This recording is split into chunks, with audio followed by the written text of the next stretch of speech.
hold on to you, to really give ourselves fully to Jesus Christ.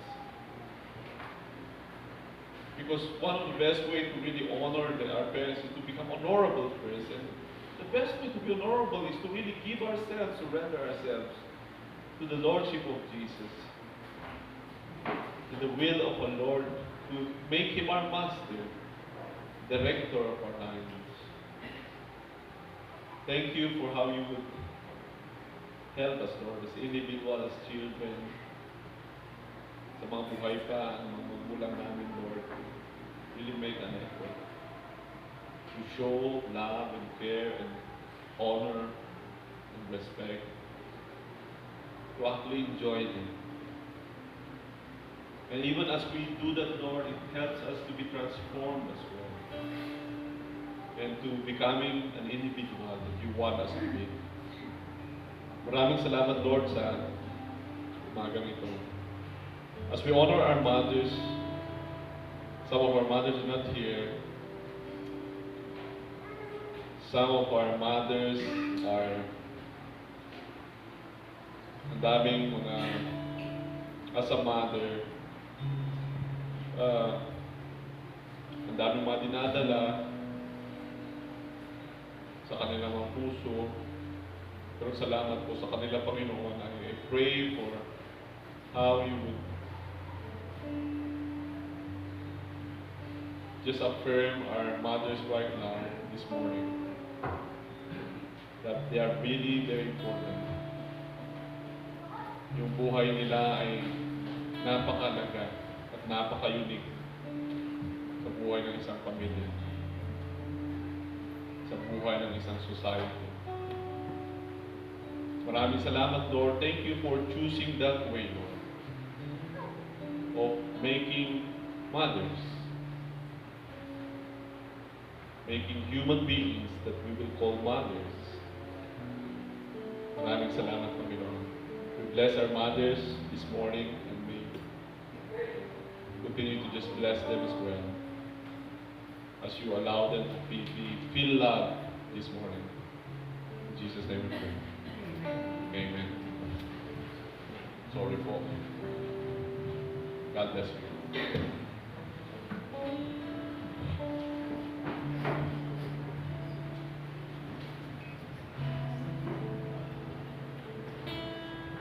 Good morning, everyone. This Mother's Day, which we celebrate on the second Sunday in May, give us the opportunity to reflect on the excellence of the gifts we give our loved ones. From a young age, children are encouraged at school to show their affection to their mothers. Since they don't have many resources, their manual skills are put to the test to create a drawing as a gift. Though a child may not have mastered his drawing ability or have the notion of proportions, perspective, and color combination, he happily does as his teacher asks. In an article published in a website, one of the teachers of early childhood education, she had the opportunity to see children hover over their tables for hours and even days to turn their love into something palpable to give their heroines. They drew houses, cars, dresses, and what they saw in day-to-day life as their mother's necessities or dreams. Usually, on a day she paid homage, they see women come to tears because of a single sheet of paper. However, do we know why this happens? They can find in this simple gesture the expression of their children's sincere love. Even when the gift has no monetary value, it may strongly represent the child's relationship with his mother. This same applies to the offerings and tithes God asks from us. The Almighty does not essentially look at the monetary value of what we give to Him, but the fact that we put Him first in our lives. Through tithes and offerings, each person's faith becomes evident. because there is no better way to test man than by going into his wallet.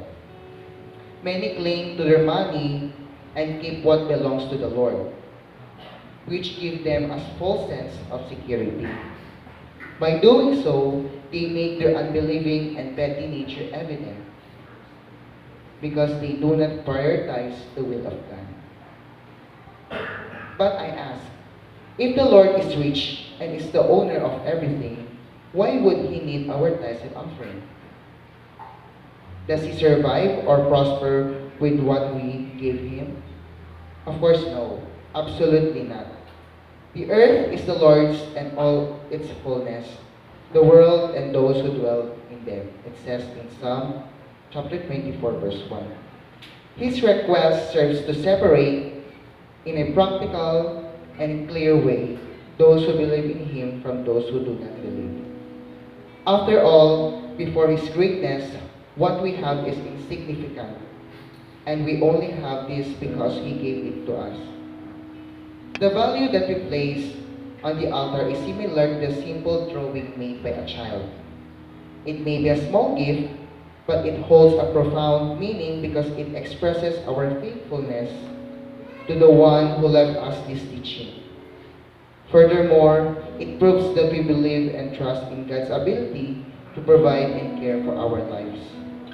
Through this tangible demonstration of faith, man helps God evangelize the world and manifesting Himself mightily to meet all the needs of His children. Let us pray. Lord, Heavenly Father, we thank You that you give us the gift of abundant lives, Lord. And thank You for the blessings that showered upon us, Lord. We fill our hearts with thanksgiving, Lord. And these are prayer, Jesus, we pray. Amen. May dalawa pong box po dito. And yung sa aking kaliwa po is the tithes and offering, ay yung sa Travis po.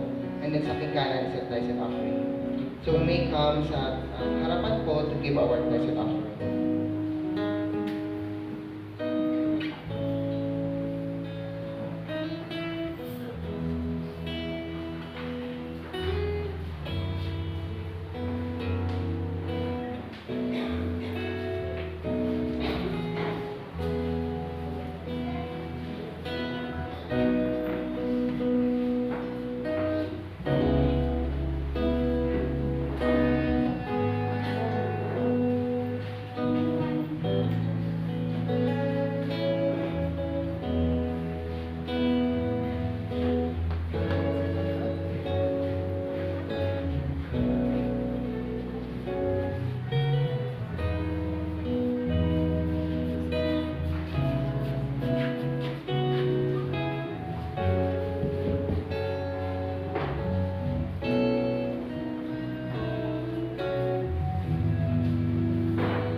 Good morning po sa ating lahat.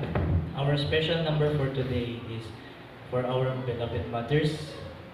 The song emphasizes a genuine character of a mother. I hope this message of this song inspires you and brings honor to you. And do you guys believe that our mother is an angel? Amen? Again, do you believe that our mother is an angel? Let's sing this song. Our mother is an angel.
siguro po upo muna dito sa harap. Sige po, mga mothers natin. Ay! Wait lang po. Mas maganda siguro na dito ng mga. Diyan po muna kayong mothers pala. Okay, so we prepared a very simple presentation, yung mga kids natin. And yung mga kung katabi niyo po mga mother, batiin niyo po sila. Happy Mother's Day!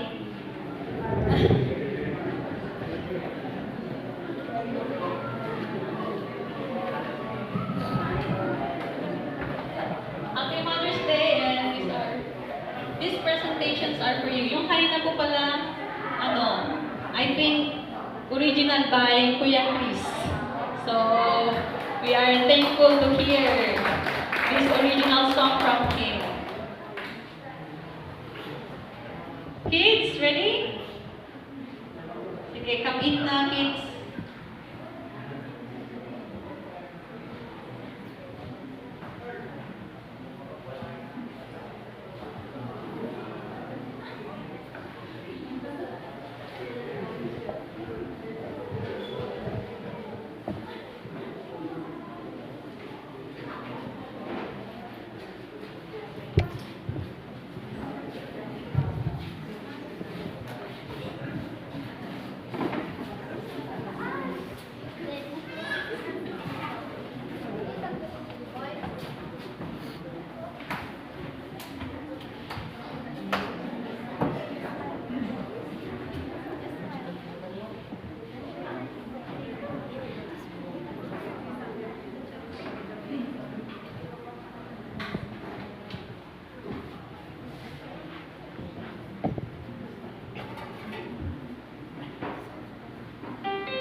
Carl, ikaw muna. Ikaw muna. Salamat dahil ako'y pinalagyan ng sobra.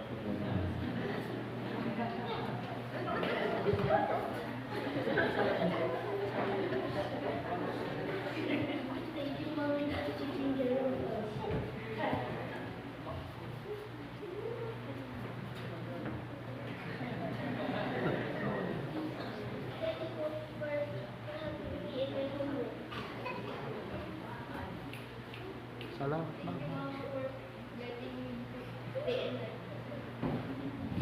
Thank you for guiding me every day.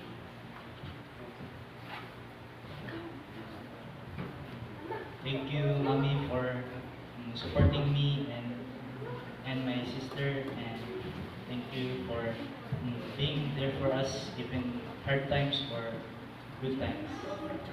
Love you, Mama. Thank you for taking care of me, loving me, and disciplining me when you discipline me. And thank you for always being there. I love you po. Thank you po, Mommy, for taking care of us and loving us, even though you're tired and or stressed from work. I love you po.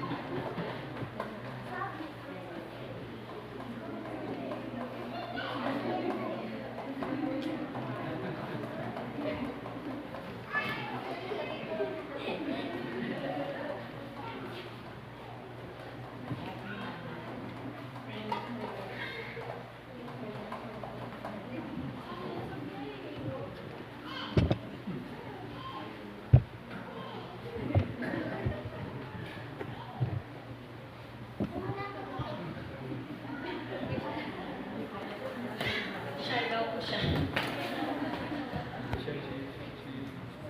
Thank you, Mommy, for giving me nice food.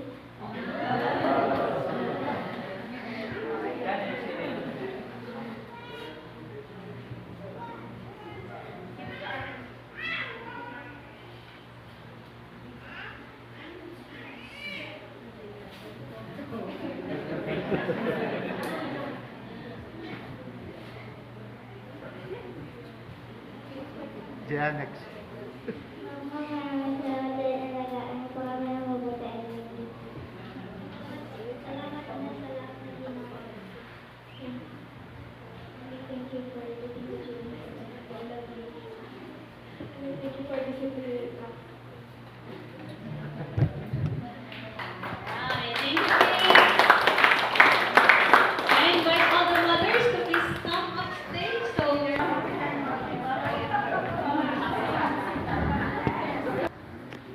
po yung ating mga kananayan na in their own way ay kanilang na-influensyahan ang kanilang mga anak.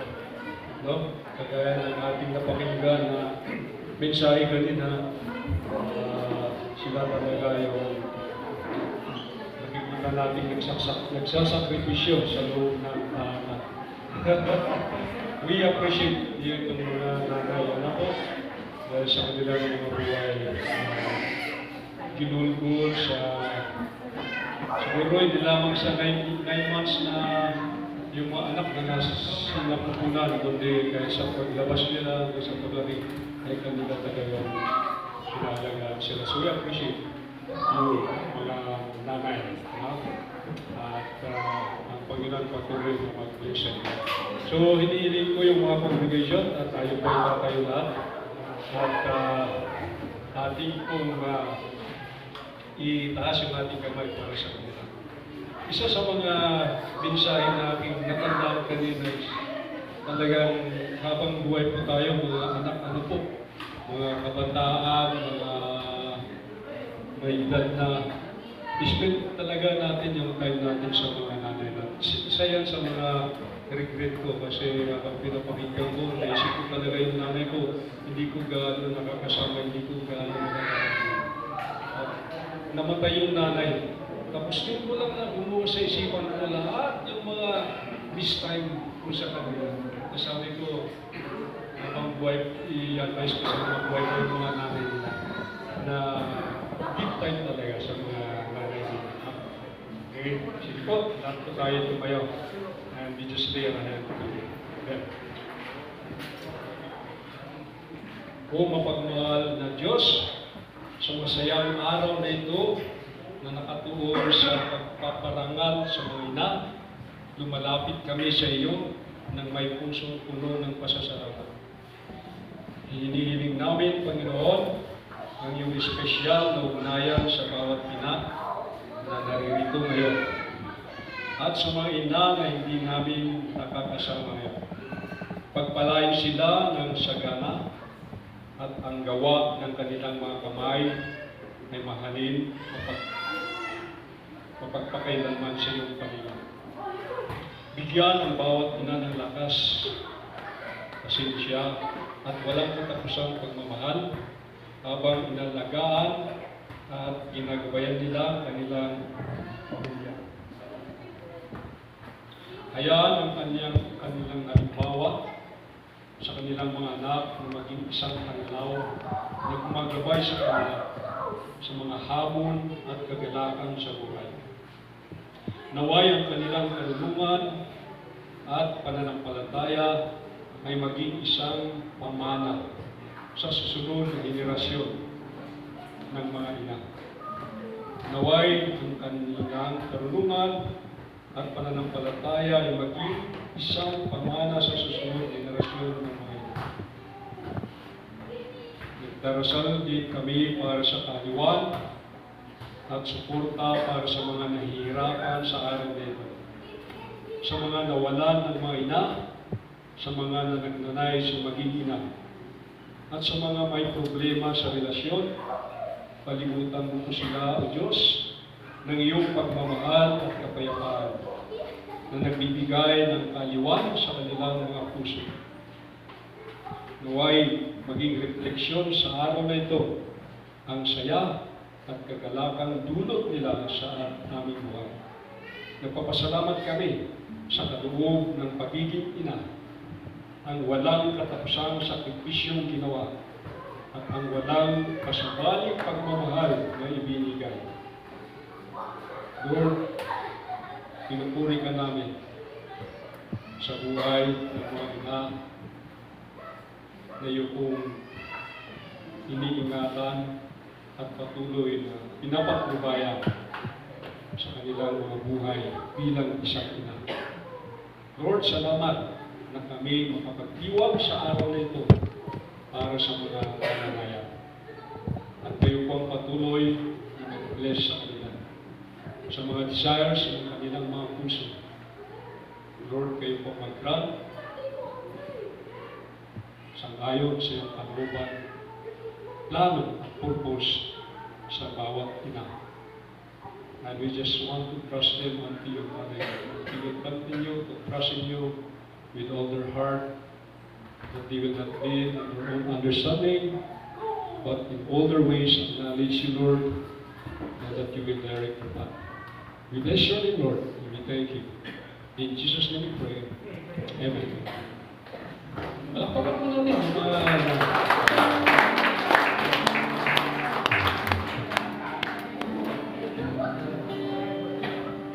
To all the mothers, this song is for you. We all at night we screaming, baby. You run all day at the speed of light. And every day you feel a little bit less like a beautiful woman you are. You fall into bed when you run out of hours, and you wonder if anything worth doing got done. Maybe you just don't know, or maybe you've forgotten.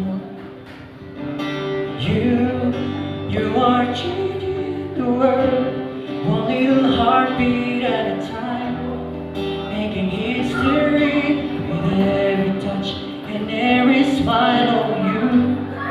You may not see it now, but I believe that time will tell on you.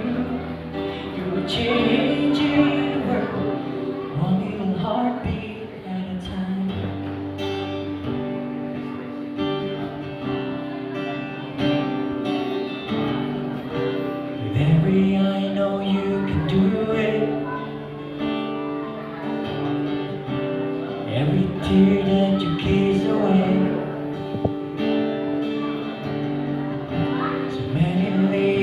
days that seem to be unnoticed.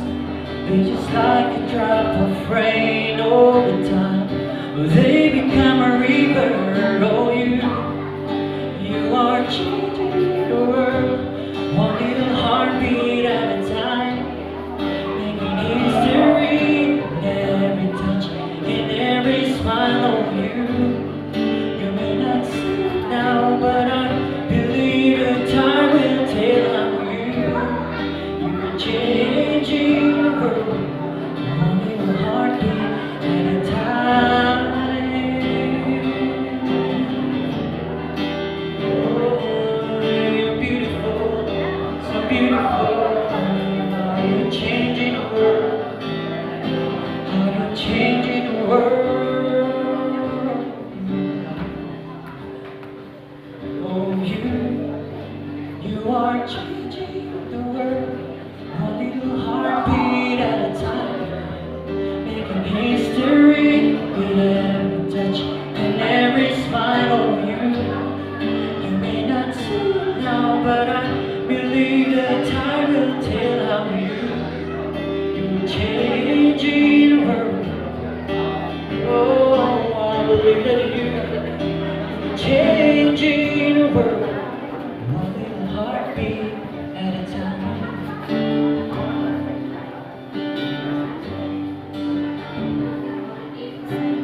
You are changing the world, one little heartbeat at a time, making history in every touch, in every smile of you.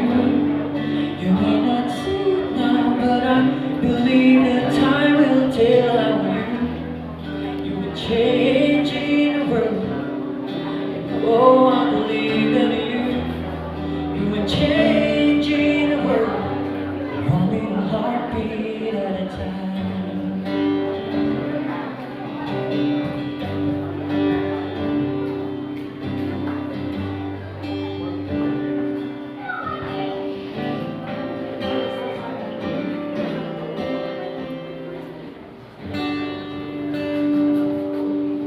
Happy Mother's Day. Yay! Happy Mother's Day! Sige po. Picture po tayo. Picture po mga mothers. Sige. Ayusin lang po natin. Picture taking po. Ito na yung photographer natin. Sige po, yung gusto kumuha ng picture sa gitna po lahat. Sige. Smile.